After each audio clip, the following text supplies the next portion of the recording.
जय हिंद दोस्तों।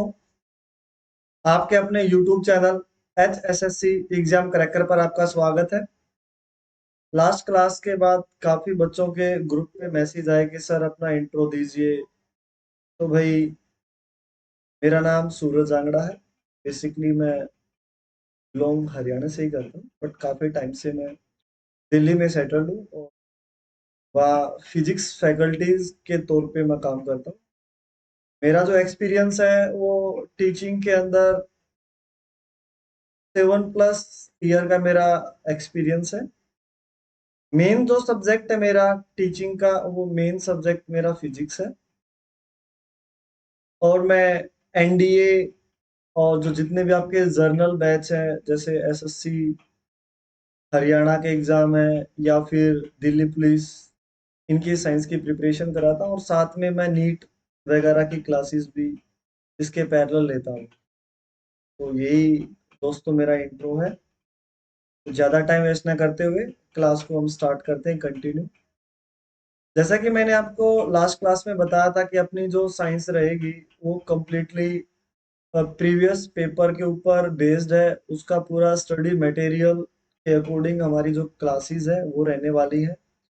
इस क्लास के अंदर हमने हरियाणा के जितने भी एग्जाम प्रीवियस हुए हैं उनको स्टडी किया है। एनटीए जो भी एग्जाम कंडक्ट कराती है उनको हमने अच्छे से स्टडी करने के बाद ही आप लोगों के लिए क्लास प्रिपेयर की है।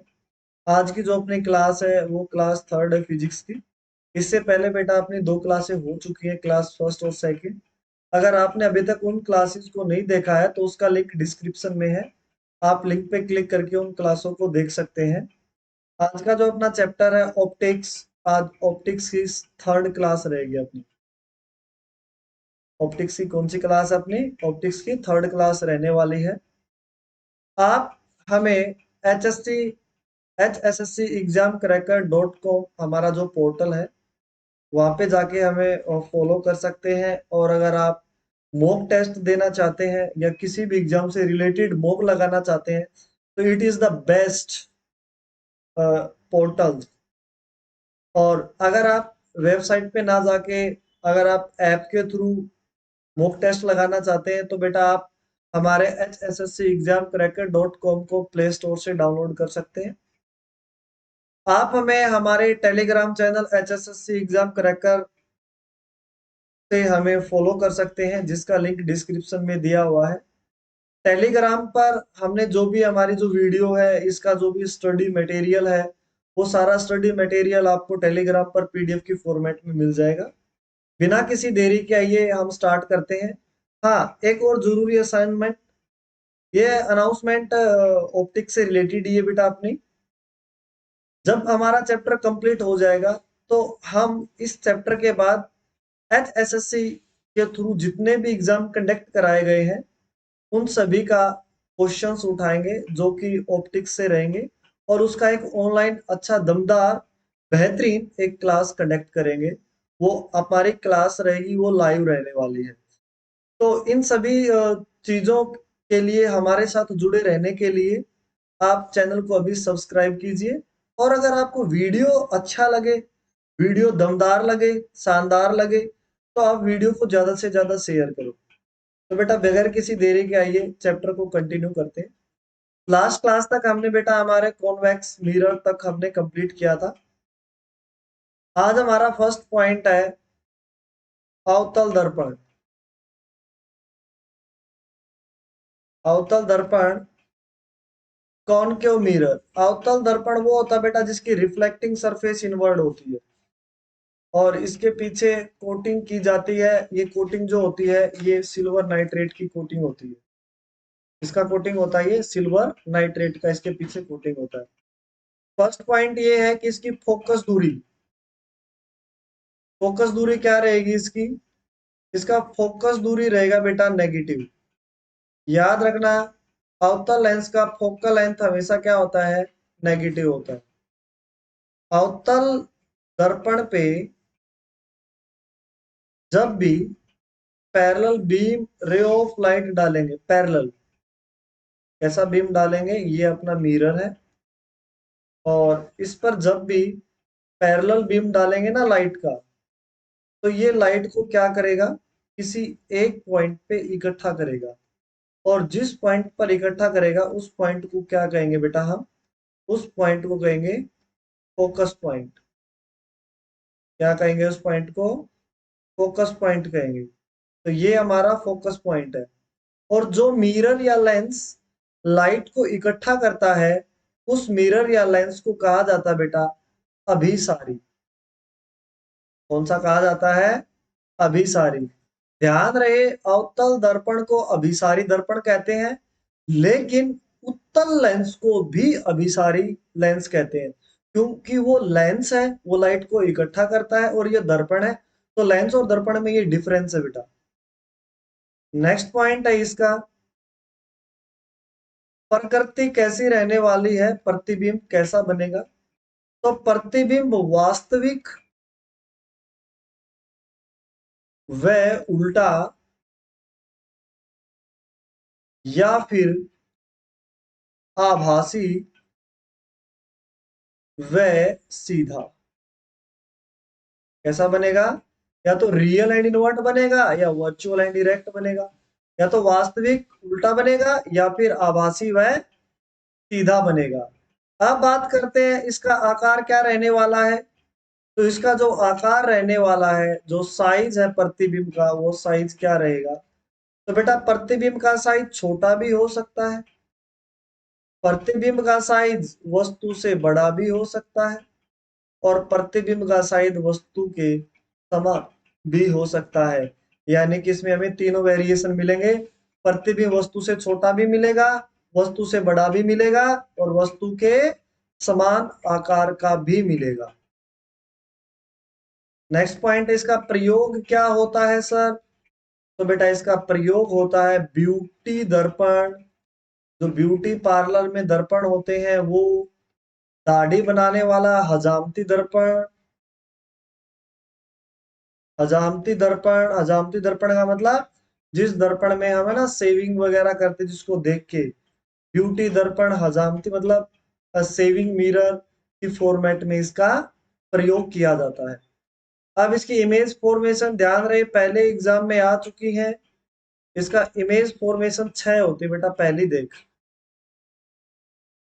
ये कौन कॉनकेव अपना, ये अपना पोल है, ये एफ है, और ये क्या है? सी है।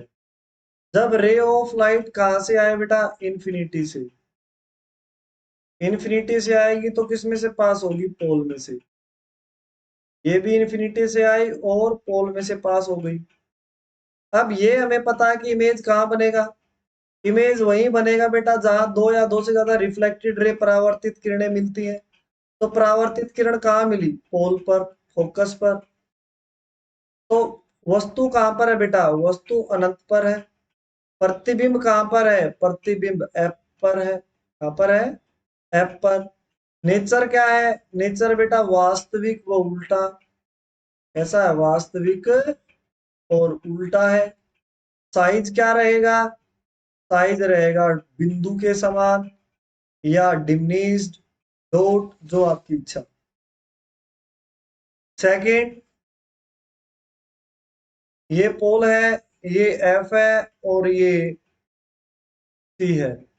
जब कोई ऑब्जेक्ट बेटा हमारा हो बिहाइंड सी, सी से परे, या फिर सी और अनंत के बीच, तो प्रतिबिंब कहाँ बनेगा? ये एफ में से आएगा, और एक पोल पे डालेंगे, ये वापस इसी एंगल से बाहर आएगी। तो ये बना बेटा प्रतिबिंब आपका। क्या बना? ये प्रतिबिंब बना।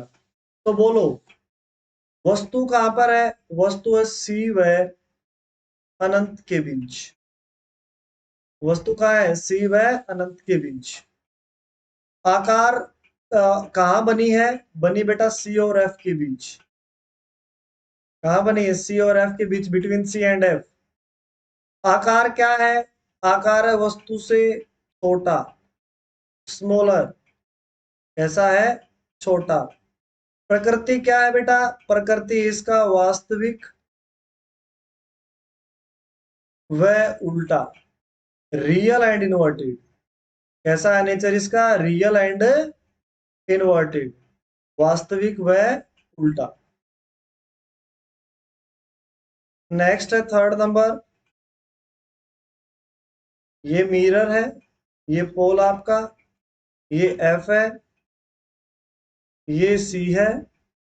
अब के बार ऑब्जेक्ट को कहा रखा हमने सी पर, ये आएगी पैरेलल, एफ में से क्रॉस कर दो, और एक और रे आएगी पोल पे, इसमें को भी एफ में से क्रॉस कर दो।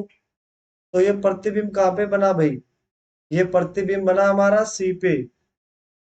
तो जब वस्तु बोलो कहाँ पे रहे, वस्तु है एफ पर, कहाँ पर है वस्तु, एफ पर। प्रतिबिंब कहाँ बना है बेटा, प्रति सॉरी वस्तु कहाँ पर है, सी पर। और प्रतिबिंब कहाँ बना है, प्रतिबिंब भी सी पर बनेगा। कहाँ पर बनेगा, सी पर। प्रकृति कैसी रहेगी बेटा, प्रकृति आपकी वास्तविक व उल्टी, रियल इनवर्ट।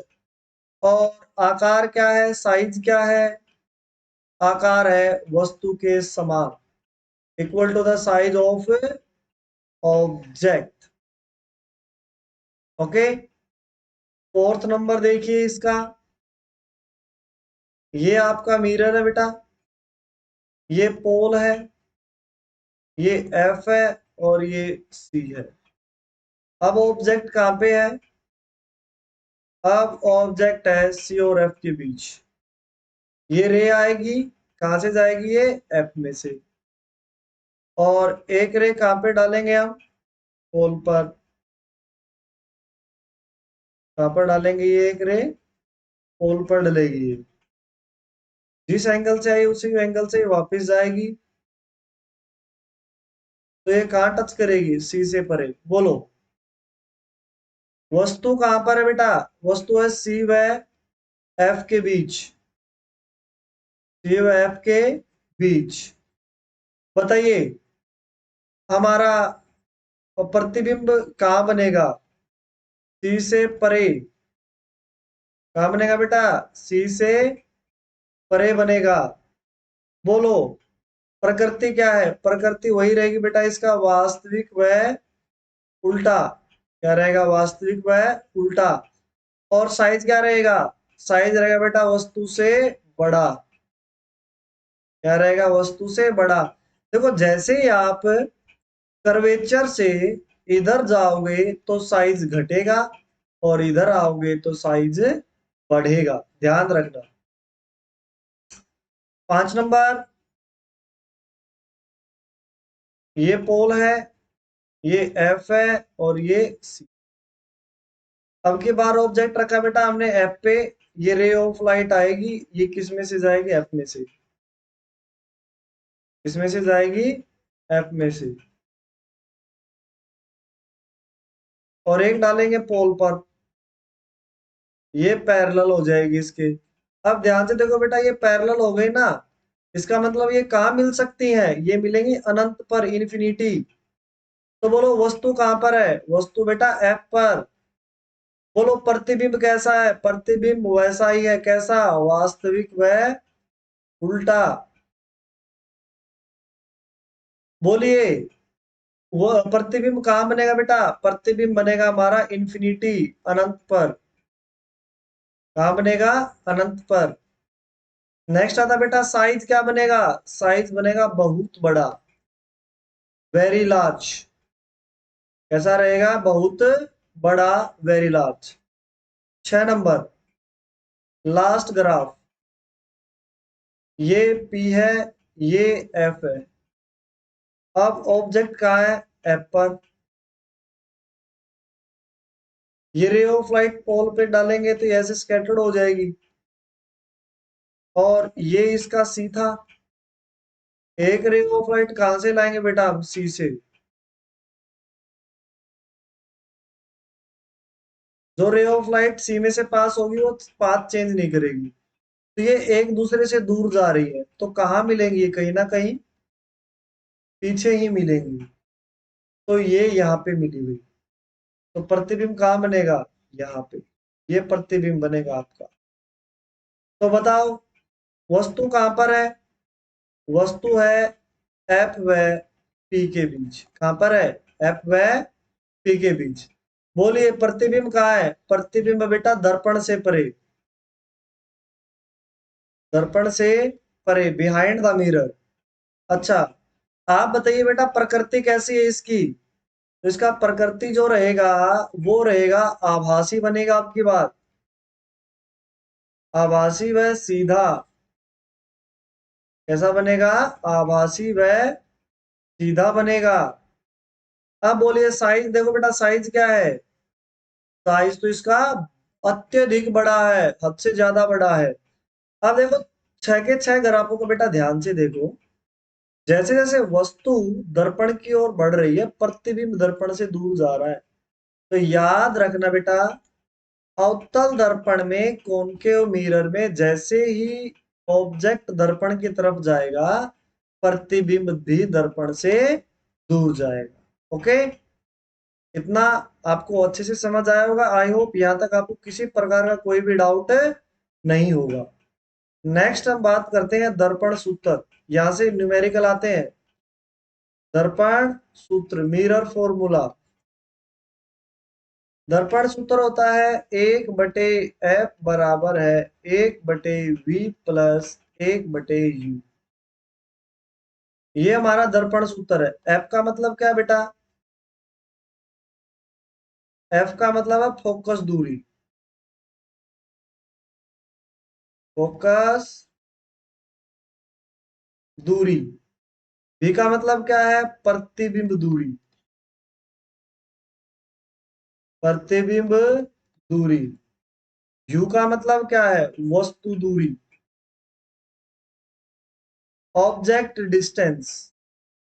कैसा डिस्टेंस है ये? ऑब्जेक्ट डिस्टेंस है।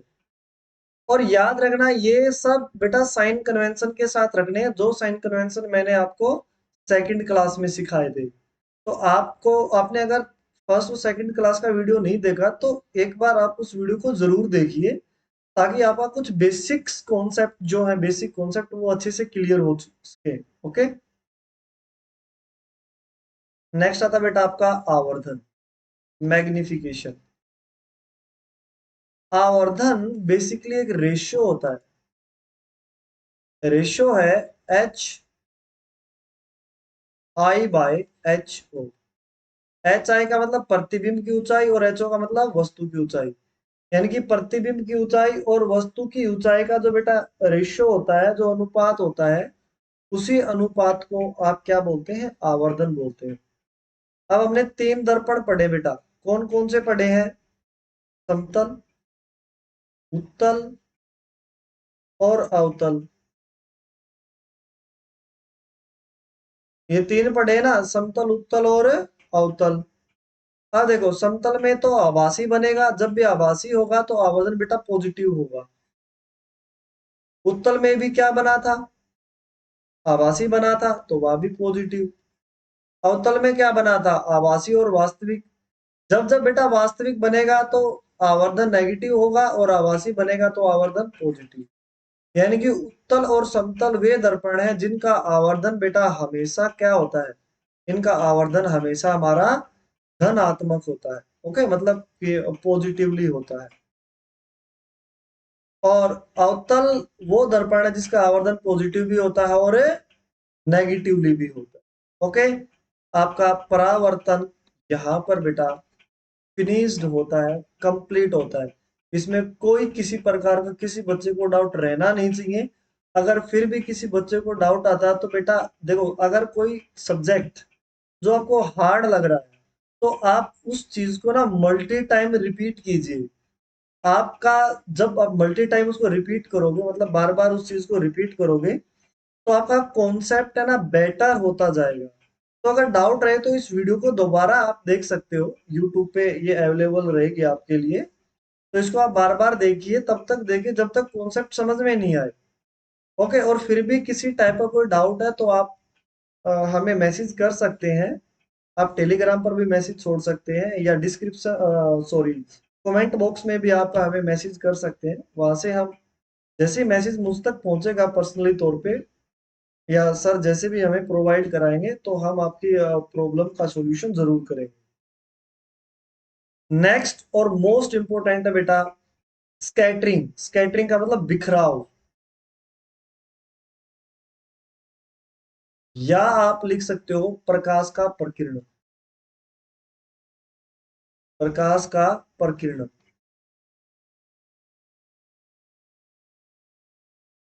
प्रकाश का बिखराव या प्रकीर्णन, एक बार रफली मैं समझा देता हूं कि बिखराव या प्रकीर्णन होता क्या है।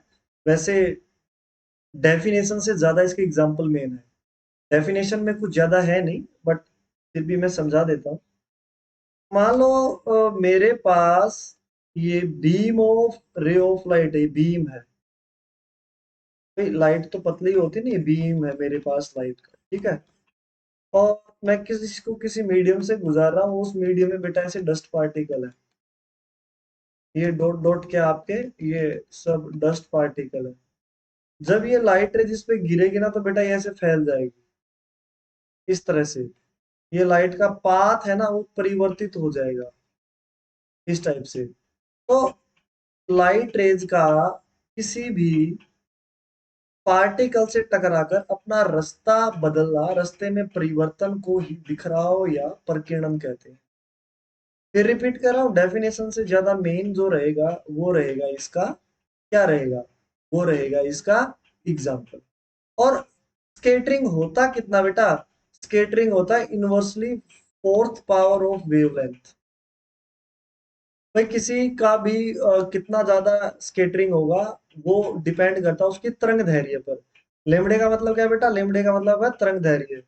यानी कि जिसकी तरंग दैर्घ्य कम होगी उसका बिखराव प्रकीर्णन ज्यादा होगा, और जिसकी ज्यादा होगी उसका कम होगा। तो आइए इसके एग्जाम्पल की तरफ बढ़ते हैं। एग्जाम्पल मेन है, पहला एग्जाम्पल है आकाश का नीला रंग। आकाश का नीला रंग, ब्लू कलर ऑफ स्काई। बेटा जो स्काई का ब्लू कलर हमें दिखाई देता है उसका रीजन क्या है, उसका रीजन है प्रकीर्णन। टिंडल प्रभाव, टिंडल प्रभाव, टिंडल इफेक्ट भी बेटा इसका एक अच्छा एग्जांपल है। बादलों का सफेद दिखाई देना, बादलों का सफेद दिखाई देना, मतलब जो क्लाउड्स हमें व्हाइट कलर के दिखाई देते हैं उसका भी रीजन क्या है, उसका भी रीजन आपका स्केटरिंग है। समंदर का, समंदर के पानी का रंग का नीला दिखना, समुद्री पानी का नीला रंग प्रतीत होना, नीला रंग प्रतीत होना, ये भी किसका एग्जाम्पल है, ये भी हमारा स्केटरिंग का ही एग्जाम्पल है। इसका एग्जाम्पल है ये, स्केटरिंग का एग्जाम्पल है। सुबह शाम सूर्य का लाल दिखना, सुबह व शाम सूर्य का लाल दिखना, सूर्य का लाल दिखना, क्योंकि सूर्य सुबह और शाम हमने हमसे क्या होता है, हमसे सबसे ज्यादा दूर होता है, जिसकी वजह से केवल लाल रंग ही हम तक पहुंच पाता है। और दिन के समय में सूर्य हमारे नजदीक होता है जिसकी वजह से सारे रंग हम तक पहुंच जाते हैं। तो सभी रंगों का जो मिश्रण होता है बेटा, उस मिक्सचर को व्हाइट कलर बोला जाता है। ओके, तो ये मेन है, मल्टी टाइम्स रिपीट है HSSC के अंदर भी, और आपके NTA के एग्जाम के अंदर भी काफी मोस्ट इंपोर्टेंट की कैटेगरी में रखो। जब हम आपको PYQ की क्लास करवाएंगे तब आपको देखने को मिलेंगी ये सब चीज। नेक्स्ट आता बेटा आपका पूर्ण आंतरिक परावर्तन। पूर्ण आंतरिक परावर्तन, TIR, टोटल इंटरनल रिफ्लेक्शन। क्या कहते हैं इसको, टोटल इंटरनल रिफ्लेक्शन के नाम से इसको जानते हैं। तो TIR होता क्या बेटा, देखो TIR कब संभव है, जब एक लाइट रे सघन से विरल में जाए। इससे किस में जाए, सघन से विरल। अब कई बच्चे होंगे सर ये सघन माध्यम कौन सा होता है, विरल माध्यम कौन सा होता है? तो बेटा जिस माध्यम का घनत्व ज्यादा होता है वो सघन माध्यम होता है, और जिस माध्यम का घनत्व कम होता है वो विरल माध्यम होता है। ओके, तो मान लीजिए जब प्रकाश की किरण जब सघन माध्यम से विरल माध्यम में ऐसे गति करती है, तो एक टाइम के बाद ये ऐसे आएगा, फिर ये ऐसे हो जाएगा, फिर ये ऐसे, मतलब सरफेस के पैरेलल हो जाएगा। तो एक टाइम ये आएगा बेटा, ये रे है ना वापस इसी मीडियम में घूम जाएगी, और इसी प्रोसेस को हम TIR कहते हैं, पूर्णांतरिक परावर्तन। जैसे जैसे इससे दूर जाते जाएंगे ना तरंग, वैसे वैसे ये घूमती जाएगी। तो ये जब वापस इसी माध्यम में घूमेगी ना, उस विधि को या उस प्रोसेस को इस नाम से जानते हैं TIR। और TIR बेटा पॉसिबल कब है ये याद रखना, TIR तब पॉसिबल है जब सर प्रकाश की किरण सघन माध्यम से विरल माध्यम में जाए, डेंसर टू रेरर माध्यम में जाए। ओके, और इसके भी सर एग्जाम्पल काफी मेन है। अच्छा, इसके अंदर एक और याद रखना, आपतित कोण जो है ना, आपतित कोण यानी कि एंगल आई हमेशा बराबर होगा सी के। ये सी कौन है सर, क्रांतिक कोण। अब क्रांतिक कोण कौन सा होता है, जब बेटा परावर्तित कोण 90 डिग्री बनता है ना, कौन सा कोण, परावर्तित कोण। जब परावर्तित कोण 90 डिग्री बनता है, उस स्थिति में आपतित कोण को ही क्रांतिक कोण कहते हैं। यानी कि क्रांतिक कोण वह आपतित कोण है जब परावर्तित किरण 90 डिग्री का कोण बनाएगी। कितने डिग्री का बनाएगी, 90 डिग्री का। तो आई होप ये चीजें आपको अच्छे से क्लियर हुई होंगी। नेक्स्ट आता बेटा, इसके भी एग्जाम्पल बड़े मेन रहेंगे, एग्जाम्पल मोस्ट इंपोर्टेंट है इसका भी। क्या क्या है, हीरे का चमकना, हीरे का चमकना, लश्चर इन डायमंड, मृग तृष्णा, मृग तृष्णा, ये तो काफी बार रिपीट हुआ है, या इसको बोलते बेटा मिर्चिका, मिराज।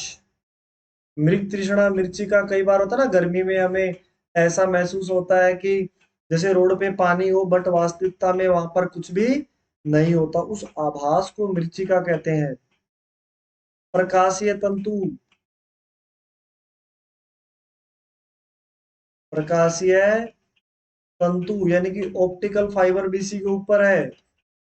कांच में गिरी दीवार दरार, कांच में गिरी दरार, भाई कांच के अंदर जो दरार गिरती बेटा वो कांच की चमक से ज्यादा चमकती है, तो वो किसके कारण होता है, वो TIR के कारण होता है। अच्छा, एक चीज ये आता कई बार कि TIR पूर्ण आंतरिक परावर्तन में वस्तु अपनी वास्तविक चमक से ज्यादा क्यों चमकती है? इसका कारण ये है कि बेटा उसमें है ना इंटेंसिटी का लॉस नहीं होता, तीव्रता की हानि नहीं होती, याद रखना इसको, तीव्रता की हानि नहीं होती है, नहीं होती। जब किसी के अंदर तीव्रता की हानि नहीं होगी, मतलब प्रकाश की किरणों की, तब वह वस्तु अपनी वास्तविक चमक से ज्यादा चमकेगी। ओके, तो आई होप आज की क्लास में हमने जो भी डिस्कस किया आपको अच्छे से समझ आया होगा। अगर दोस्तों आपको क्लास अच्छी लगे तो क्लास को ज्यादा से ज्यादा शेयर करना, ताकि और बच्चों को भी इसका बेनिफिट मिल सके। और हर एक क्लास को सबसे पहले अपने तक डिलीवर होने के लिए हमारे चैनल को सब्सक्राइब करना। इसी के साथ क्लास ओवर करते हैं। आज के लिए जय हिंद।